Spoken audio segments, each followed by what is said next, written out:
This broadcast is part of a fictional program. The station and events depicted are not real.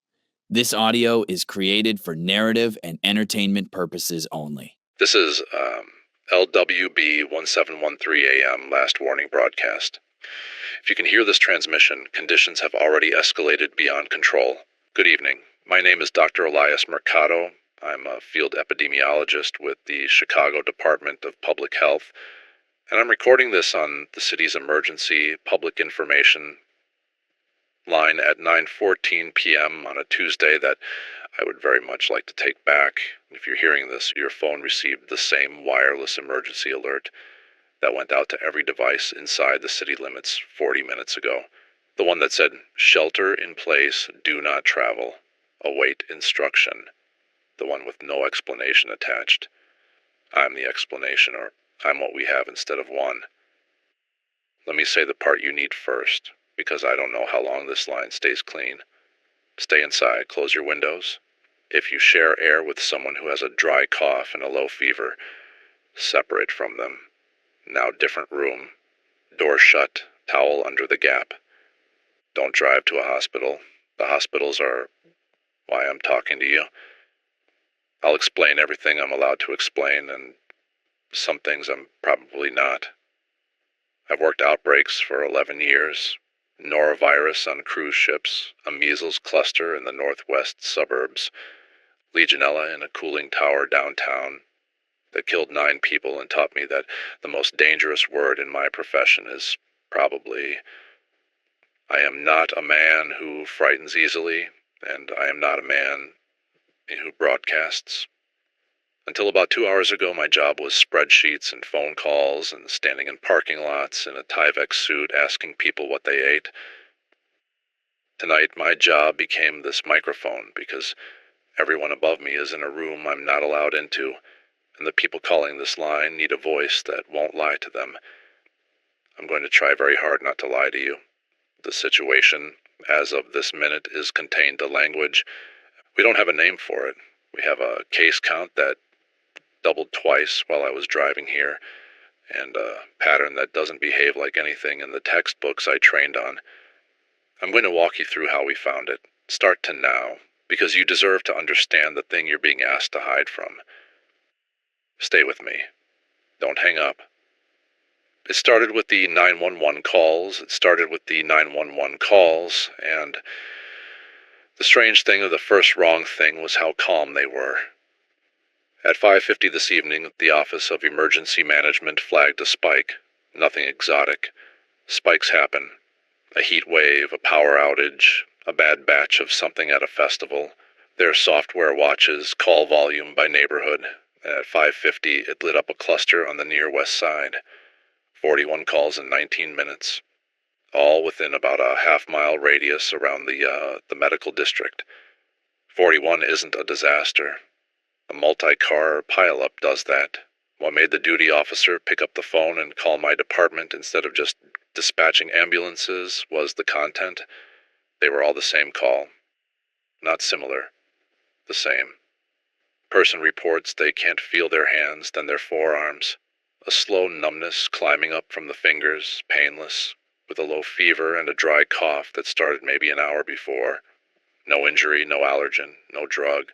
And every single caller the dispatchers noted described it in this flat, unbothered way, like they were reporting a delivery that hadn't arrived.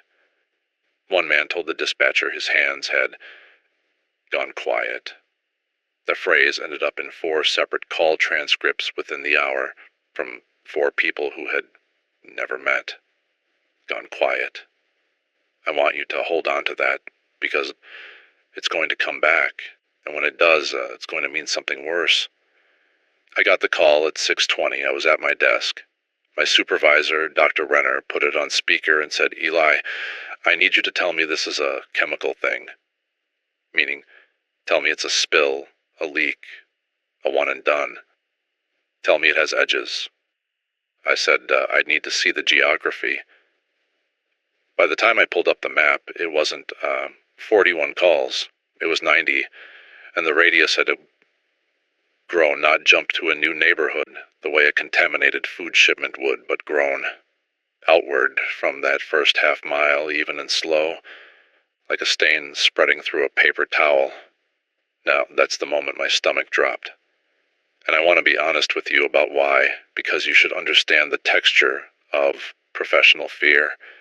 It isn't drama, it's recognition. Chemical exposures don't spread like that. They have a source and a plume and a wind direction. This had no wind direction. This had a center, and it was getting bigger in every direction at once, at walking speed. I told Renner it wasn't a chemical thing. I didn't yet know what to call the thing it was. There's a word we don't say out loud in the early hours of an event. We don't say it because saying it changes everyone's behavior, including our own, and a wrong guess that triggers a citywide response can kill more people than the thing you were guessing about. The word is contagious. By 6:45, I couldn't avoid thinking it, even if I wasn't allowed to say it. Numbness, low fever, dry cough, spreading outward from a point at the speed of a person walking. That's not poison. Poison stays where it's spilled. That's a thing moving from body to body. And the only way something moves from body to body at walking speed is if it travels on people, with people. As people walk to work, to the train, to pick up their kids. I drove to the medical district myself. I want you to picture it. Because it's the last normal thing I saw, and I keep going back to it. 6:55 p.m., golden light. The buildings around the hospitals throwing long shadows. People on the sidewalks, ordinary. A woman walking a greyhound. 2 residents in scrubs eating tacos on the loading dock. A guy arguing with a parking app, and then threaded through it. The wrong thing. Every block or so, someone standing still. Not collapsed, not in distress. Just stopped, looking at their own hands the way you look at a phone that's frozen, turning them over, flexing the fingers and watching, like the hand belonged to someone else and they were waiting for it to do a trick. I pulled over next to a man doing exactly that outside a coffee shop. Maybe 40, business casual, leather bag still on his shoulder. I rolled down my window and asked if he was all right. He looked at me, perfectly pleasant, and said, "I can't feel my hands, but it doesn't hurt. Isn't that strange?" And he smiled. He genuinely smiled, like it was a curiosity, like a magic trick had been played on him, and he was enjoying not knowing how. I asked him if he had a cough. He said yes, since lunch. I asked if he had been near the hospital. He said he worked in it. Billing department. Then he said, "My hands have gone quiet." Same words, different mouth. I called Renner from the car and told her to wake up the commissioner. That was an hour and a half ago. I want to describe the first map, because the map is when this stopped being medicine and started being something I don't have a clean name for. Back at the Emergency Operations Center, on a screen the size of a garage door, someone had plotted every confirmed case as a dot. Red for numbness, yellow for cough and fever only. Those were the early ones. The ones an hour or 2 behind. A normal outbreak map looks like buckshot, scattered, random where the disease found its openings, a daycare here, a nursing home there, a packed bar, a wedding. It looks like human life, which is messy and clumped and connected in weird ways. This map looked like a target, a dense red core in the medical district, then yellow fading outward in a ring, almost perfectly round, with the city's geography barely distorting it. The lake to the east pinched the circle a little. Otherwise, it was a circle, a growing circle expanding maybe a half mile every 40 minutes. And it did not care about anything that should have shaped it. It crossed highways, it crossed the river, it moved through the rich neighborhoods and the poor ones at exactly the same rate. Diseases do not do that. Diseases follow people, and people follow roads and rails and money. This was ignoring all of it. This was expanding like a circle drawn by a compass, with the point of the compass jammed into a hospital. A young analyst next to me, sharp kid, GIS specialist, couldn't have been 30, said quietly. It's not following the population. The population's following it. And then he laughed, and this short, nervous laugh, because it didn't mean anything. It was just the kind of thing your brain says when it's trying to make a shape it recognizes out of something it doesn't. But I wrote it down, not following the population. I'm a careful man. I deal in probably. So, understand the weight of it when I tell you. By 8 p.m., I could not construct a probable mechanism for what I was looking at, and the circle was still growing.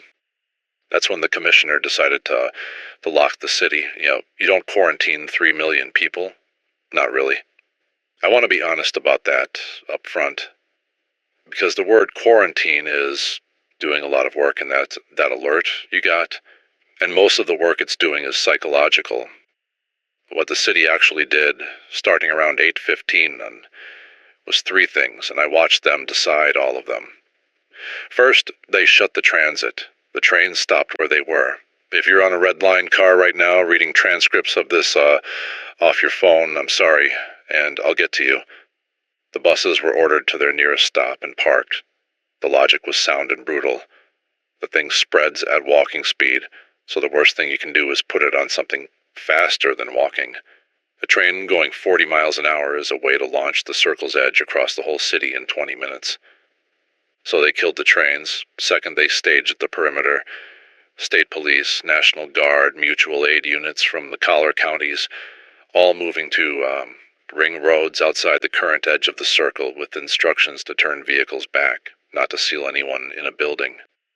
There aren't enough soldiers on Earth to do that to Chicago, but to stop the flow, to keep the circle from being carried out on the expressways into Naperville, Gary, Milwaukee, the rest of the country.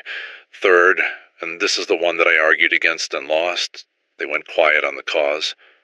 The alert said await instruction. It didn't say disease, it didn't say numbness. The commissioner and somebody from the governor's office and 2 people on a federal video link decided that a city of 3 million people being told there is a contagious illness that paralyzes you painlessly, and we don't know what it is, would produce a stampede toward the highways that would do more damage than the illness.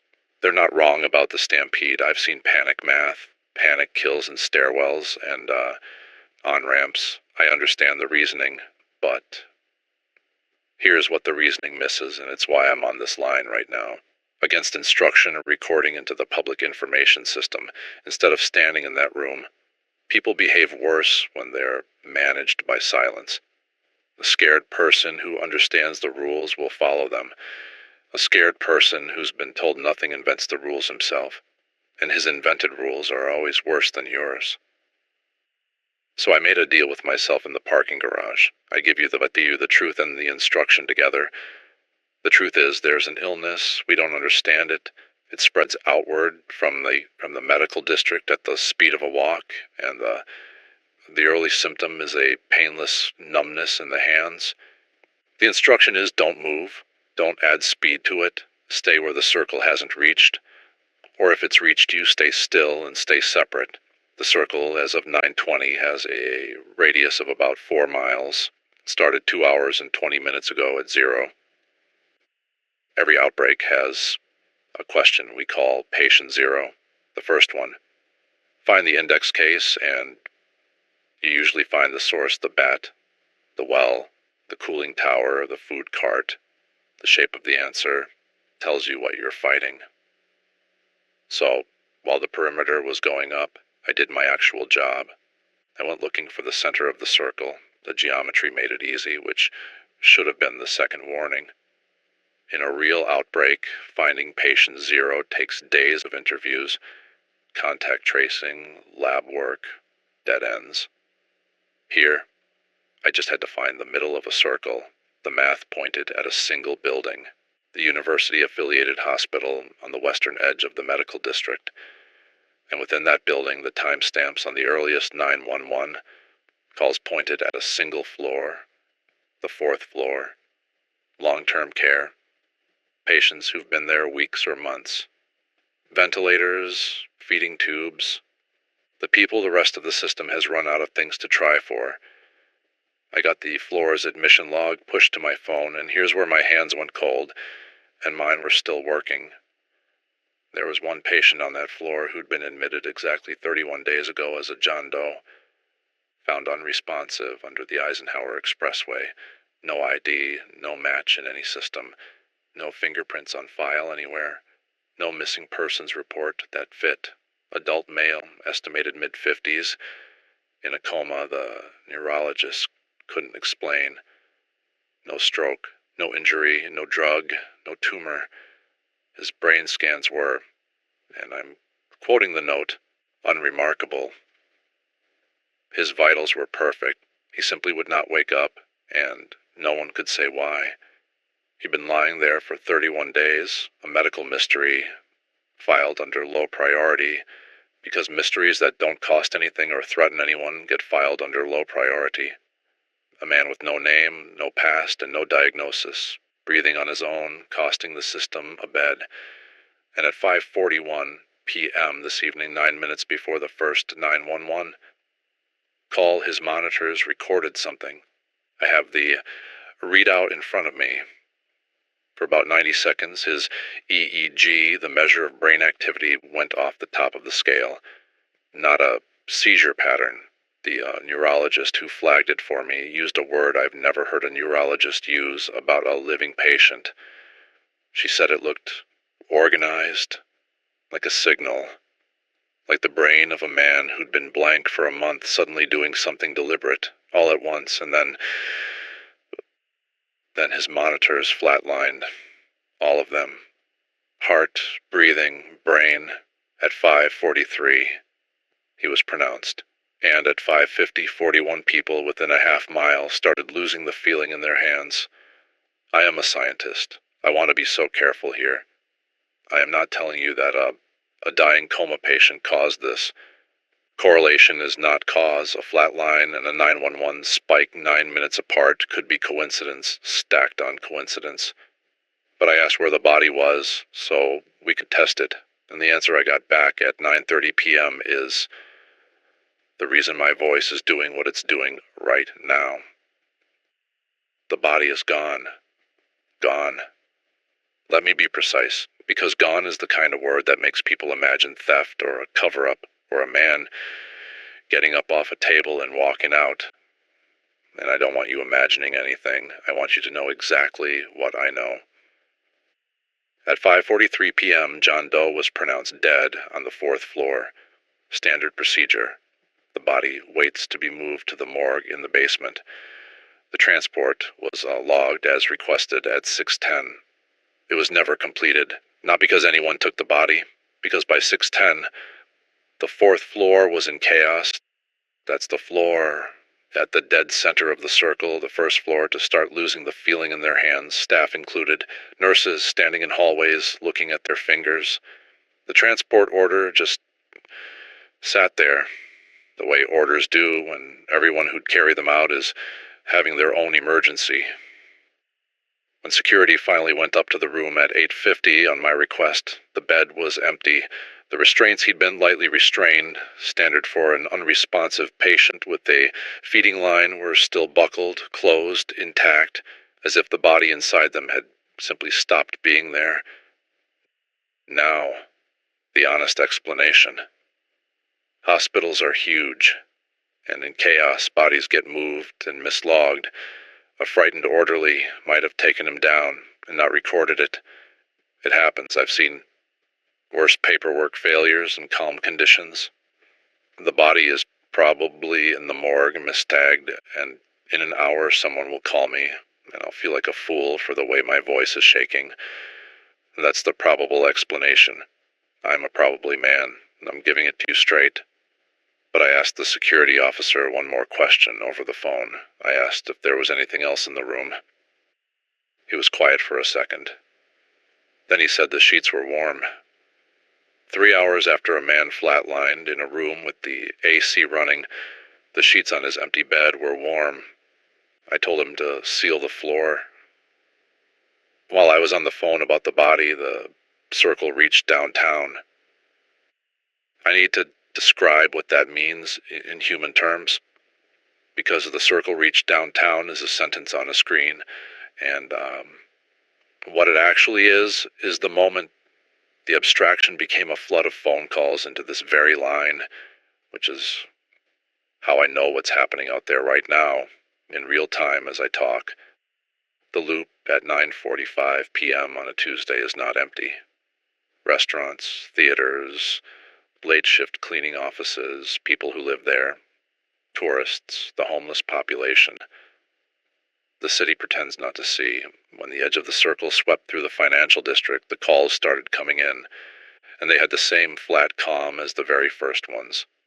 And that calm is the worst part. People aren't screaming, they're reporting.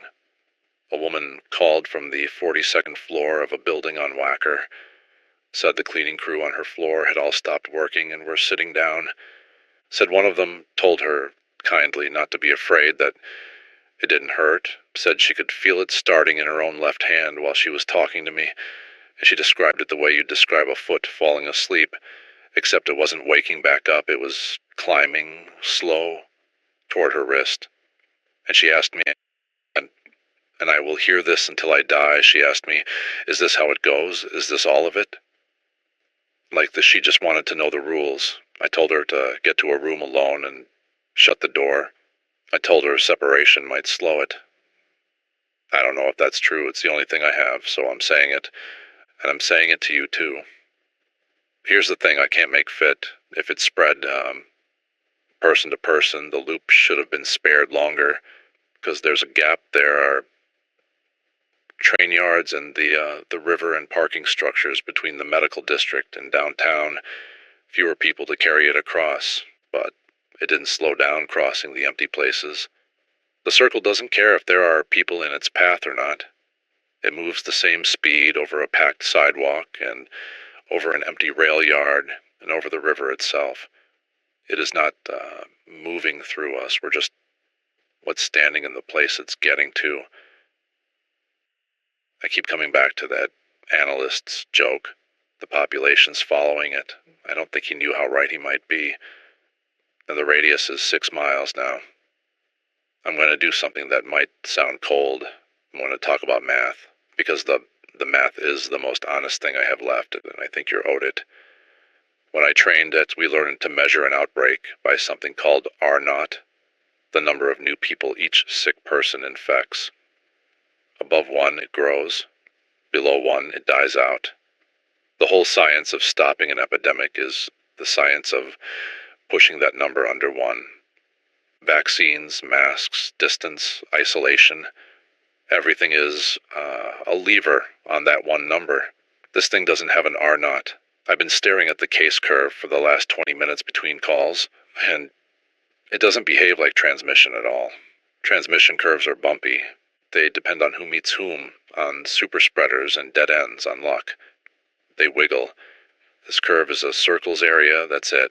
The number of cases at any moment is just the number of people who happen to live inside a circle of a given radius, and the radius grows at a constant speed, about a half mile every 40 minutes. Dead steady since the first minute. It hasn't sped up, it hasn't slowed, it doesn't respond to the perimeter, it doesn't respond to the transit shutdown, it doesn't respond to anything we've done, because we've been fighting a disease, and this is not a disease, it's a front. A line moving across a map at walking speed, and everyone behind the line is changed, and nothing in front of it knows yet. Let me give you the doubling, because the doubling is what's going to decide all our nights. The area of a circle goes up with the square of the radius, so when the radius doubles, the number of people inside it goes up 4 times. The radius went from 0 to 6 miles in about 4 hours. If it holds its pace, and it has held its pace through everything, it reaches 10 miles around midnight. At 10 miles, it's swallowed most of the city. At 15, it's into the suburbs the perimeter was built to protect, and the perimeter is a ring of trucks and soldiers that this front will cross the way it crossed the river without slowing, because there is nothing about a line of trucks that means anything to it. I did the arithmetic 3 times because I didn't believe it. The perimeter cannot hold the front. The perimeter can only hold people. It can stop a panicked driver from carrying a sick passenger to Iowa. It cannot stop the circle itself, any more than a fence stops sunrise. And I keep using the word sick, and I want to stop using it, because I don't think these people are sick. I've now talked to maybe a dozen of them on this line. Their vitals are fine. Their fevers are mild and steady. The numbness climbs, and then it stops climbing. It reaches the shoulders, the chest, the throat, and then it just settles. They don't get worse. They don't die. They go quiet, that phrase. And then they're calm. Profoundly, evenly calm, in a way that no diagnosis explains, and that frightens me more than screaming would. Whatever the front is doing to people, the people on the other side of it don't want to be rescued from it. That's the part I haven't said to anyone in that room. I told you I'd be honest, so here's something I noticed about an hour ago, and I've been afraid to say into a microphone. The calls are changing. The first wave, the early ones, were the reporting calls flat, curious. Isn't that strange?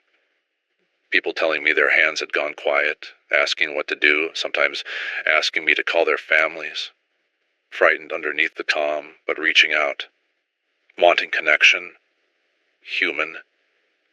Then there was a second kind, starting maybe 90 minutes in. These came from people calling about someone else. My husband stopped talking. My daughter won't get up, but she's smiling.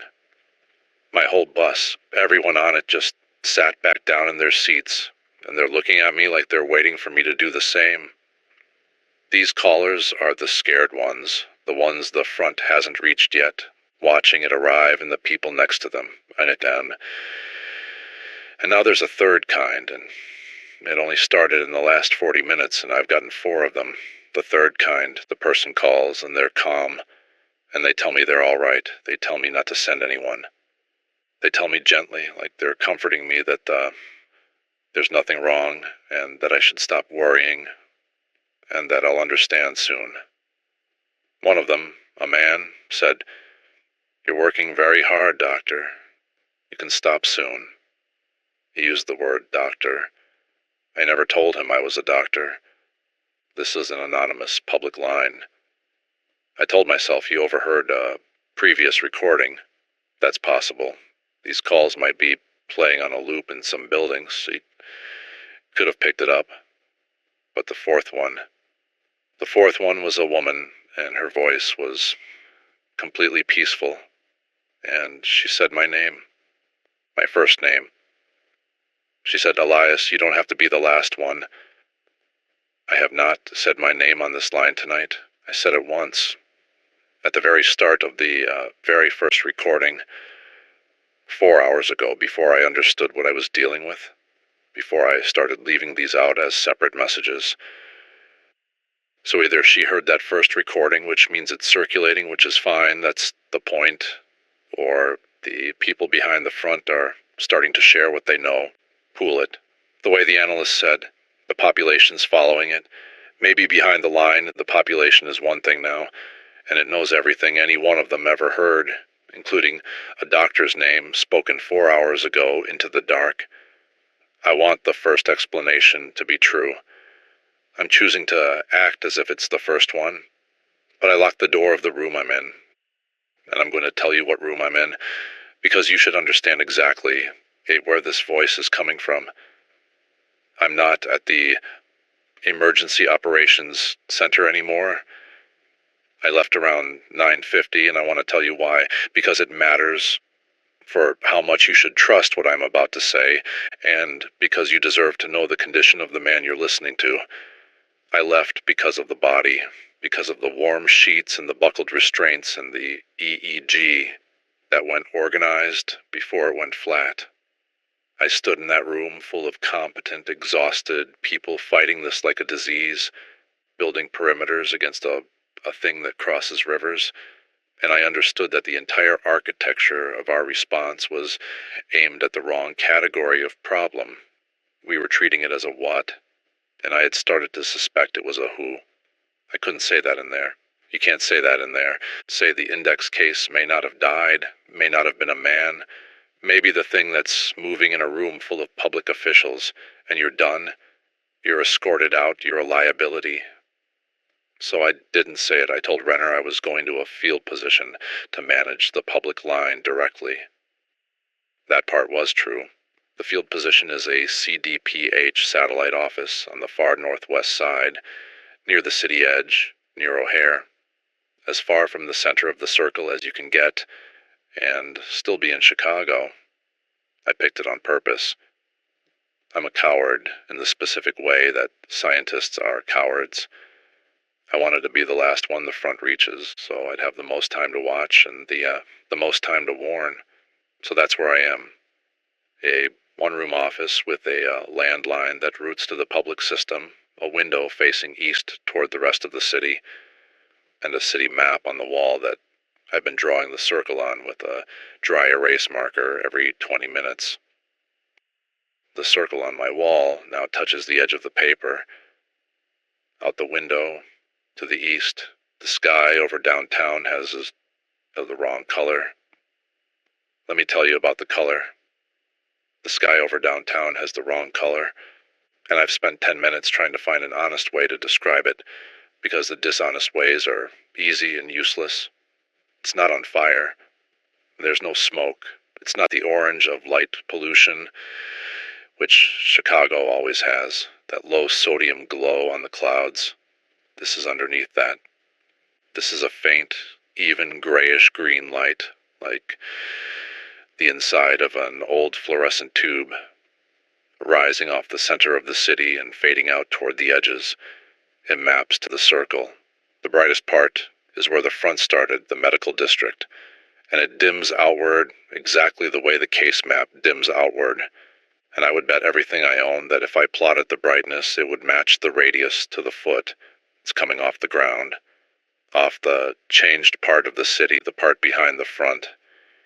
I called Renner to ask if the EOC was seeing it. She didn't answer, and I called the duty desk.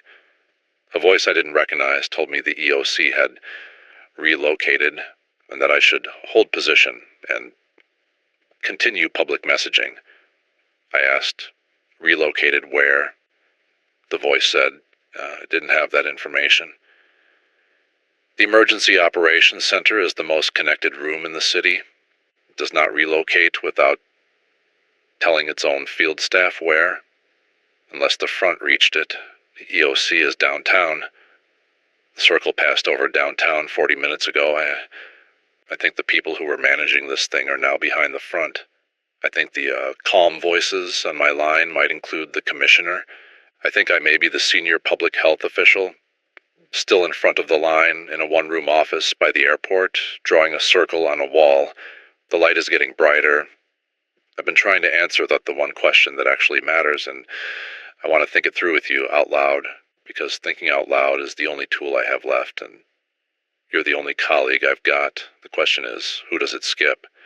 Because it does skip people. I've noticed it in the calls inside the circle behind the front. It's not everyone. Most, but not all.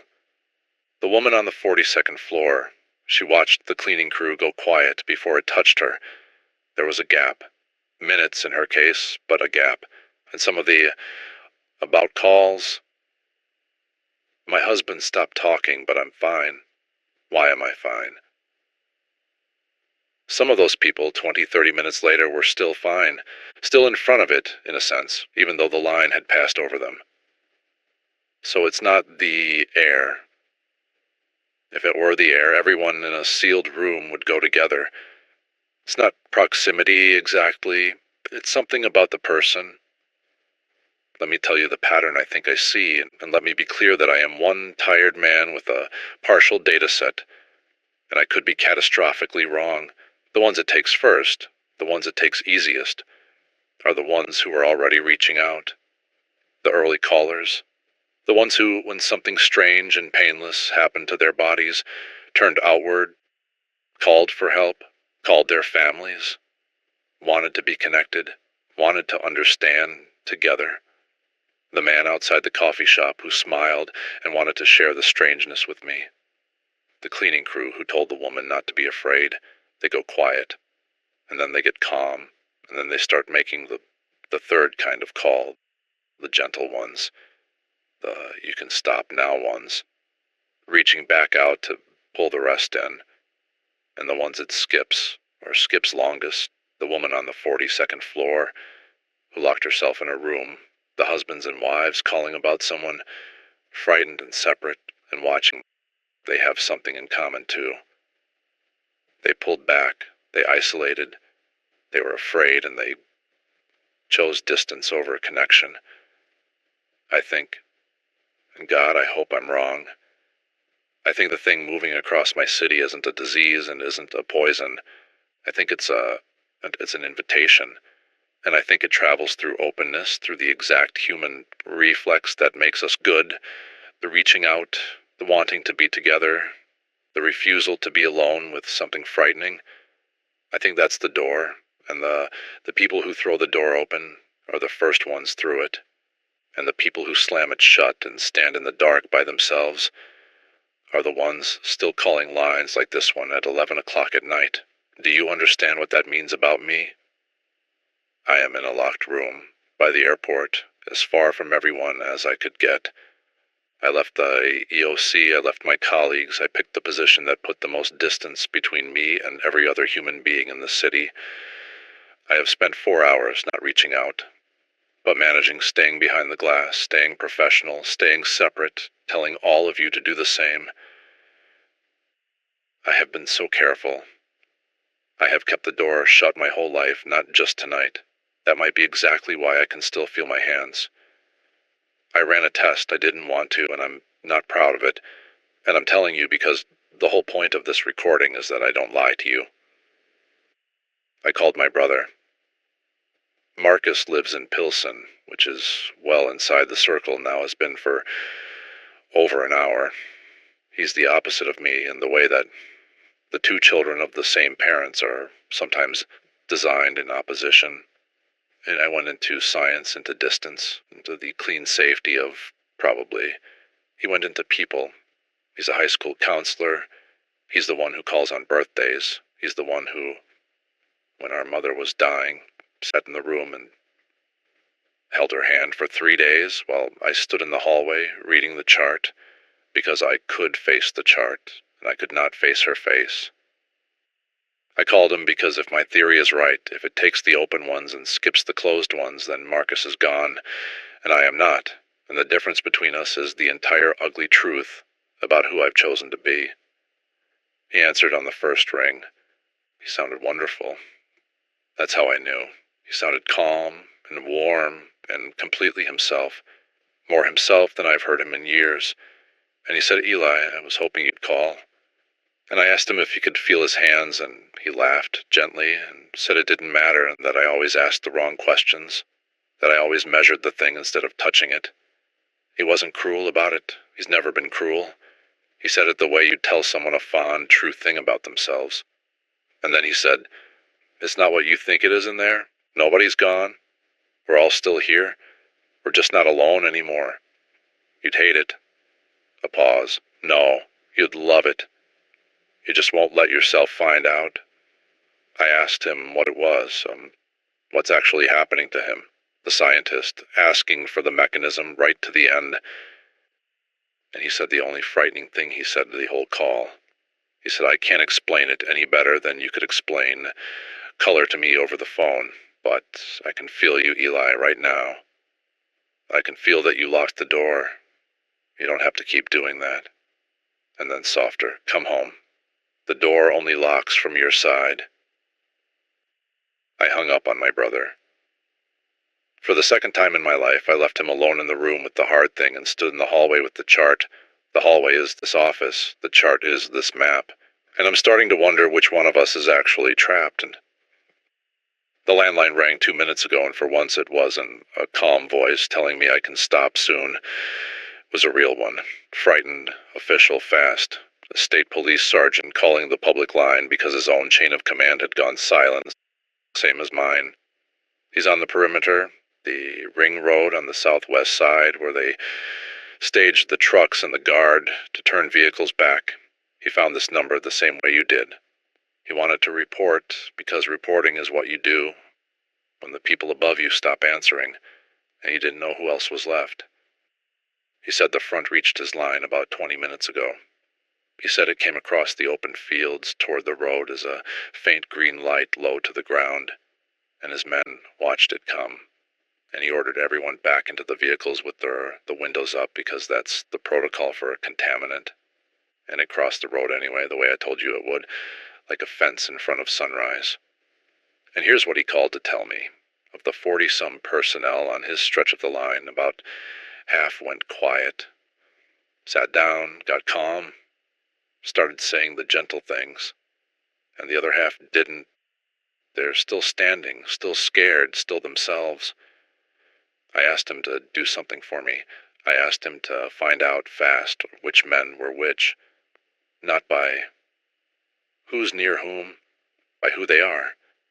I asked him, the ones who stayed themselves, are they the loners, the cold ones, the guys who keep to themselves, don't do the unit barbecues, don't talk about their families? He was quiet for a second. Then he said, Yeah, mostly. The ones who went quiet are my good ones. My guys with kids. My guy who organizes the blood drives. His voice cracked. The ones still standing are the assholes. The ones still standing are the guys nobody likes. A pause. And me. I told him I was sorry. I meant it in a way I can't fully explain. He asked me what to do. He asked the way the woman on the 42nd floor asked, is this how it goes? Is this all of it? I didn't have a better answer than I had for her. Here's what I told the sergeant, and it's what I'm telling you because it's the only instruction I have left that I actually believe, and I've stopped pretending I have more. I told him, I don't know if staying separate saves you or just makes you last. I don't know if the people behind the front are dead or transformed, or genuinely, as my brother claims, fine better than fine, together in a way we've never managed. I want to tell you that they're victims, because that lets us be heroes for refusing. But every one of them, when I talk to them, sounds like they pity me, not the other way around. So I told him the truth, which is that we have a choice, and neither side of it is clearly the safe one. You can keep the door shut, stay separate, stay yourself. And maybe you survive whatever this is, and maybe you stand in an empty hallway for the rest of your life, having watched everyone you love walk into a light you were too guarded to enter. Maybe survival, for people like us, is just the longest possible version of being alone. Which, if I'm honest, is the thing we were already doing. The front didn't make us this way, it just made it visible. Or you can open the door, and I cannot promise you what's on the other side, because not one person who's gone through has come back to tell me, only to invite me, and the invitation might be the most beautiful thing that ever happened to a human being. Or it might be the last lie a man hears before he stops being a man. I can't measure it. There is no test. That's the horror of it, not that the answer is bad, but that there is no instrument on earth that can tell you which choice is the rescue and which is the death, and you have to choose anyway tonight with your hands while you still have the feeling in them. I told him I hadn't decided yet. That was true when I said it. I need to report a change in my own condition, and I'm going to do it the way I do it for any case, with the same words, because the words are a railing, and I'm going to hold on to the railing as long as it holds. At approximately 11:40 p.m., I noticed a loss of sensation in the tips of the fingers of my left hand. Painless. A low tingling, then nothing, then the same in the next knuckle up. I'm watching it the way that man outside the coffee shop watched his, turning my hand over, flexing the fingers, seeing them move while not feeling them move. He smiled when it happened to him. I understand now why he smiled. It's not pleasure. It's the strange relief of a long argument finally ending. That the body you've been guarding your whole life quietly setting down its guard. The front reached me. Of course it did. The math always said it would. I picked the farthest point in the city precisely so I'd be last, and last has arrived, and there's a kind of grim accuracy to that which I can almost respect. I don't know why it's slow with me. The sergeant said it took his men in seconds. With me, it's climbing one knuckle at a time, and I have a theory, and the theory is the cruelest thing I've understood tonight. I think it's slow with me because I'm fighting it. Not with medicine, with character. I've spent my whole life learning to stay separate, to stay behind the glass, to feel things at the distance of a chart. And that same muscle, the one I built to survive my mother's death, and 100 smaller deaths, is the muscle that's holding the door against this. I am not stronger than the cleaning crew. I'm just better at being alone. So I've had more practice. I'm a lifetime athlete of the closed door. And so the front has to take me knuckle by knuckle instead of all at once. It's not a triumph. Read it again. That's a diagnosis. The light outside my window is no longer just downtown. It's most of the eastern sky now. That even fluorescent green, soft and patient. And the office around me has gone very quiet because every other system in this building shut down an hour ago, and I'm running on the landline and a window. My left hand has gone quiet to the wrist. I have maybe 20 minutes of feeling left in the hand I'm not writing with. Let me use it well. I want to use this time to give you the only thing I actually know. The thing that survives all my uncertainty. The thing I'd want someone to have told me 4 hours ago. This is not a disease. I'm confident of that now. In a way I can't prove, but diseases don't make you kinder. Diseases don't make a man more himself. Diseases don't skip the cruel and take the loving. Don't move the same speed over water and stone. Don't make the people they take call back gently to the ones they left. Whatever this is, it has an intention, and the intention is not malice. I've talked to 40 changed people tonight, and not one of them threatened me. Every single one of them invited me. As the cruelest thing any of them said was that I'd be happier if I stopped being so afraid, that should comfort me. It doesn't, because I've spent my career learning the things that present as purely benevolent, that ask nothing, that offer only connection and the end of loneliness. Those are the things you cannot fight, because there is no enemy to point at, only your own resistance. And your resistance starts to look like the disease. My brother said the door only locks from my side. I think that's the truest sentence anyone has said to me tonight. Whatever's out there isn't breaking in. It's waiting. It can wait knuckle by knuckle for as long as a man can hold a door. He was always secretly tired of holding. So here's my report, my actual professional finding. The one I'd stake my license on if licenses still meant anything in the next hour. I cannot tell you whether to open the door or hold it. I've tried all night to find the data that makes one choice obviously right, and there is no such data, and I think the absence of that data is the whole point. This thing has arranged a situation where the kindest impulse and the most dangerous impulse are the same impulse, where reaching for each other might save you, or it might end you, and you'll never get to compare. Where the careful, guarded, surviving version of you and the open, taken, possibly transformed version of you can never meet. To settle which one was right. That's the horror. Not the green light. Not the warm sheets. The horror is that there is no safe answer, and you have to answer anyway, and you have to answer with your whole self. The self you've spent a lifetime building, and that self is exactly the thing being weighed. My fingers on my left hand are gone now. All of them. I can still feel the phone in my right. The landline just rang, and the screen said the call was coming from inside the circle, and I knew before I picked it up. It was Marcus. He didn't sound triumphant. That's what undoes me. If he'd sounded like a recruiter, like a thing wearing my brother's voice, I could have hung up and held the door and felt righteous about it. But he sounded like my brother on a good day, tired, warm, a little amused at me, the way he's always been amused at me. He said, "You're losing the hand." I said, "Yes." He said, "It doesn't hurt." I said, "No." And then he said the thing I've been circling all night without saying to you, the thing that's going to decide what I do in the next few minutes.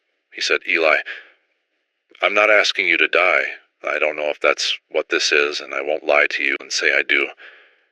Maybe I'm gone, and this is just the lights staying on in an empty house, and I can't prove I'm here any more than you can prove you're really feeling that phone in your hand, but I know this. Whatever I am now, I'm not alone, and I'm not afraid, and I have not stopped being the person who calls you on your birthday. You've been alone your whole life and called it strength. You stood in the hallway when Mom died. You're standing in a hallway right now." A pause. "I'm not going to tell you you're wrong to be afraid.